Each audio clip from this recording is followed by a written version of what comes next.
10 शत्रु जो दशहरे में जुड़े होते हैं, जिन्हें हम रावण के 10 सिरों के रूप में देखते हैं, या महिषासुर और दुर्गा के अंदर जो क्लैश हुआ था, जो युद्ध हुआ था, उस रूप में भी जानते हैं।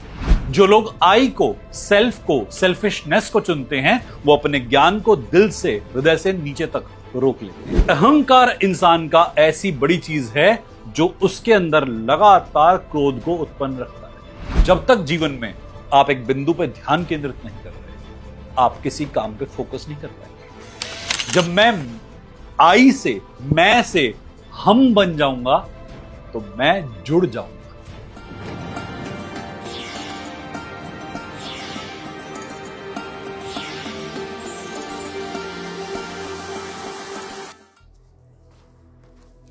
हर हर महादेव, जय श्री राम।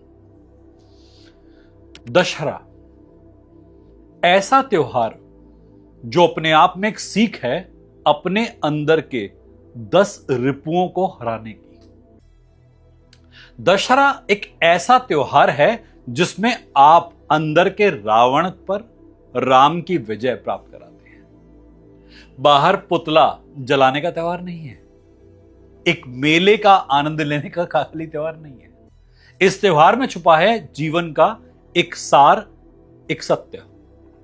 हमारे जीवन के अंदर 10 रिपु होते हैं, 10 ऐसी त्रुटियां होती हैं जिसे अगर जीवन में हम संतुलित कर लें या हटा दें तो जीवन काफी बैलेंस हो सकता है, बहुत स्थिर हो सकता है। देखिए, कलयुग के अंदर यह मुश्किल है कि आप अपने अंदर के रिपु पर या अंदर के शत्रु पर पूरी तरह से विजय प्राप्त कर पाए।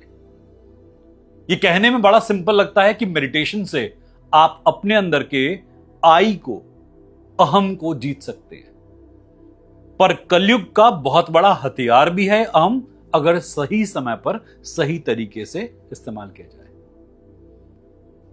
यह 10 रिपु जिसका नाम दशहरा के साथ जुड़ा है, 10 शत्रु जो दशहरे में जुड़े होते हैं, जिन्हें हम रावण के 10 सिरों के रूप में देखते हैं, या महिषासुर और दुर्गा के अंदर जो क्लैश हुआ था, जो युद्ध हुआ था, उस रूप में भी जानते हैं कि 10 दिन युद्ध चला, 9 दिन तक लगातार और 10वें दिन विजय।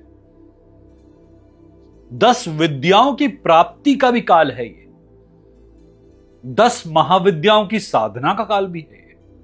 तो आप हर एक विद्या के साथ अपने हर एक रिपु पर विजय प्राप्त करते हैं। ऐसा कहा जाता है रावण परम ज्ञानी था, पर ज्ञान जो होता है ना इंसान के अंदर, अगर मैं तक रुक जाए, आई तक रुक जाए, तो अहम बनाता है।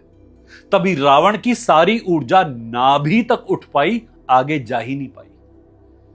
रावण की सारी ऊर्जा नाभि में केंद्रित हो गई, वो दिल या यहां मस्तक तक, थर्ड आई तक नहीं पहुंच पाई। जब इंसान अहम को चुनता है तो वो अपने ज्ञान को हृदय से नीचे नीचे केंद्रित करता है। जो लोग आई को, सेल्फ को, सेल्फिशनेस को चुनते हैं, वो अपने ज्ञान को दिल से, हृदय से नीचे तक रोक लेते हैं। हमारे लोअर 3 चक्र फिजिकल चक्र कहलाते हैं, जो हमारे निचले 3 चक्र होते हैं वो भौतिक कहलाते हैं। दिल से ऊपर के 3 जो होते हैं आध्यात्मिक कहलाते हैं।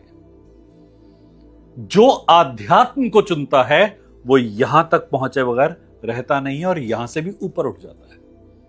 पर जो इंसान संसार को चुनता है, जो सेफ्टी, सिक्योरिटी, मैं को चुनता है, वो अपनी नाभि से निचले भाग को केंद्रित करता है। रावण की ऊर्जा भी सारी केंद्रित होकर मणिपुर चक्र पर आधारित हो गई थी, और उसी ऊर्जा ने उसकी मृत्यु का मार्ग खोला। हमारे अंदर 10 ऐसे शत्रु हैं, अगर इन्हें कंट्रोल कर लिया जाए तो इंसान अपने मोक्ष के मार्ग पर जा सकता है, अपने अंदर के राम की प्राप्ति कर सकता है, मन के अंदर अपनी आत्मिक दुर्गा को, महिषासुर के ऊपर विजय प्राप्त कर सकता है। काम, जिसे हम लस्ट भी कहते हैं, काम भावना अच्छी है सांसारिकता प्राप्त करने के लिए एक लिमिट तक। आपने सब कुछ प्राप्त करना है और सब कुछ छोड़ना है, यदि यह भाव है तो बहुत सही है। पर केवल आपने प्राप्त करना है किसी और के आधार पर, प्राप्त करना है केवल भरने के लिए, और फिर उस प्राप्ति के साथ किसी और का कल्याण नहीं करना है, तो यह बहुत हानिकारक है। कामना यदि अंदर रह जाए तो हर वक्त भूख बना देती है इंसान के अंदर। जब कामना एक लेवल से ऊपर आती है तो उसकी प्राप्ति करने का मन करता है, लगातार मेंटेन करने का मन करता है, तब आता है क्रोध। जब कामना पूरी नहीं होती तो अंदर का पशु भड़कता है, अंदर का जानवर बार बार क्रोधी हो जाता है कि मुझे मिल क्यों नहीं रहा, मुझे चाहिए। और दूसरों को झुकाकर अपने को ऊंचा दिखाने में मजा आना शुरू होता है इंसान को, कि मैं तुम्हें हानि पहुंचा दूं और उसके बाद जो संतुष्टि मिलेगी क्या कहने। अहंकार इंसान का ऐसी बड़ी चीज है जो उसके अंदर लगातार क्रोध को उत्पन्न रखता है, और क्रोधी व्यक्ति अपना ही नाश करता है, किसी और का नहीं। क्रोध अच्छा है कब तक? जब तक सही तथ्य पे आए। क्रोध को यदि दिशा दें तो यह हमारा कॉन्फिडेंस बन सकता है, हमारी ढाल बन सकता है, हमारे कर्म के लिए हमें पावर दे सकता है। पर यदि इसकी दिशा गलत हो तो यह हमें और हमारे सभी रिश्तों को एक गलत दिशा में लेके जाएगा और सभी को हानि पहुंचाएगा। क्रोध के बाद लोभ, लालच। यदि आप अपना ही भला करना चाहते हैं और आपके बेनिफिट से किसी और का बेनिफिट नहीं है, लोभ है, लालच है।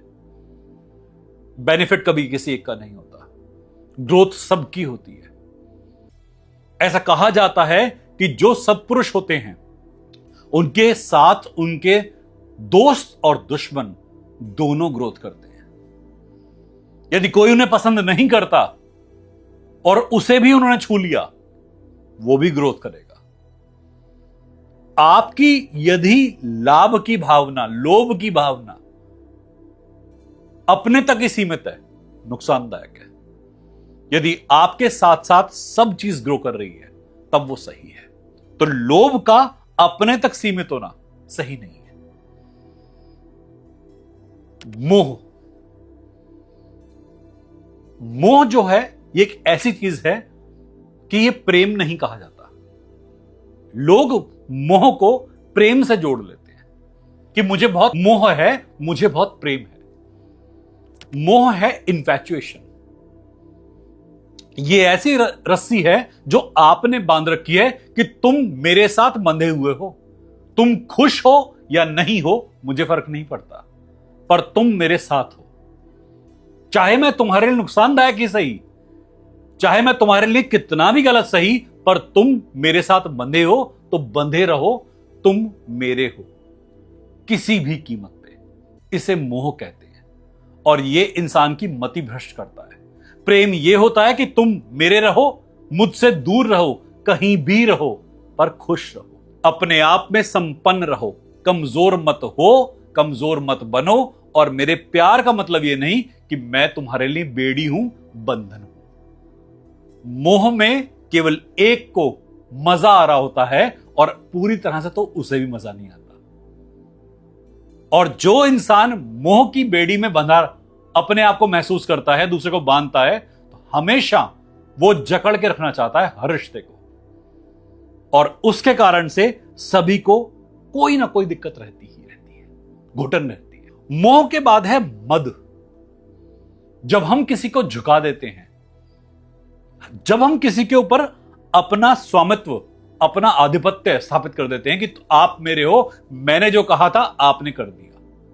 इसके बाद आता है मद। मद बहुत गलत स्थिति है, क्योंकि यहां पर आप किसी को कंट्रोल कर रहे हो, किसी को दबा रहे हो। रिश्ता वो होता है जहां दोनों बराबरी पे रहते हैं। हो सकता है किसी एक के पास ज्ञान या कुछ भी वस्तु, कोई भी एक चीज हो जो दूसरे ज्यादा हो, शेयर कर रहे हैं, बांट रहे हैं। मैं आपसे बांट रहा हूं, आप मुझसे बांट रहे हैं। कहीं कोई ऊंचा नहीं, कहीं कोई नीचा नहीं, दोनों का हक है दूसरे पर, एक दूसरे पर बराबरी का। यहां पर मद नहीं है, यहां पर एक रिस्पेक्ट है, एक आदर सम्मान है। पर मद कहां आता है कि तुम छोटे हो, झुक कर रहो। मैं तुम्हारे सामने क्यों झुकूं, यहां दोनों में मद है। और मद का जो खामियाजा होता है वो रिश्तों की कीमत पे चुकाना पड़ता है। मद वाले व्यक्ति के साथ में लोग नहीं जुड़ना चाहते, मद के बाद आता है बुद्धि। बुद्धिमता, बुद्धिमानी, मेधा अच्छे शब्द हैं, पर सही दिशा में हो तो। यदि आपकी बुद्धि केवल आपका ही बेनिफिट करती है और आपके आसपास किसी का भी बेनिफिट नहीं हो पा रहा, तो ये गलत है। लोग कहते हैं मैं तुमसे प्यार करता हूं, मैं मन में तुम्हारे लिए अच्छा करता हूं, पर मैं बाहर से अच्छा कर नहीं पाता, क्योंकि अंदर भी आपके द्वैत है, डुअलिटी है। आप बुद्धिमान हैं, जब बात आपके चुनाव की आती है तो आप सही काम का चुनाव करते हैं, पर जब बात दूसरे की आती है आप गलत चुन रहे होते हैं। ऐसा होता ही नहीं कि यदि आप किसी के लिए अच्छा सोचें और रिजल्ट बुरा है। पूरा हक है हर इंसान को फिर चुनाव करने का, क्योंकि जिसके पास बुद्धि इस स्तर की हो गई वो केवल अपना ही फायदा करेगा, वो दूसरों के लिए सही डिसीजन नहीं ले पाएगा, और एट लास्ट वो अपने लिए भी सही डिसीजन नहीं ले पा रहा। परिवार के अंदर यदि कोई बुद्धिमाती या बुद्धिमान ढंग से अपनी बुद्धिमता को इस्तेमाल करें, परिवार की ग्रोथ निश्चित है। कोई भी दुखी नहीं होगा इस परिवार में, क्योंकि कई बार बुद्धिमानी बहुत जरूरी है। एक परिवार को खींचने के लिए स्पेशली कलयुग में बुद्धिमता की बहुत आवश्यकता है, पर कहीं से कहीं तक ये दूसरों को हर्ट ना करे। बुद्धि के बाद में हमारे पास आता है मत्सर्य।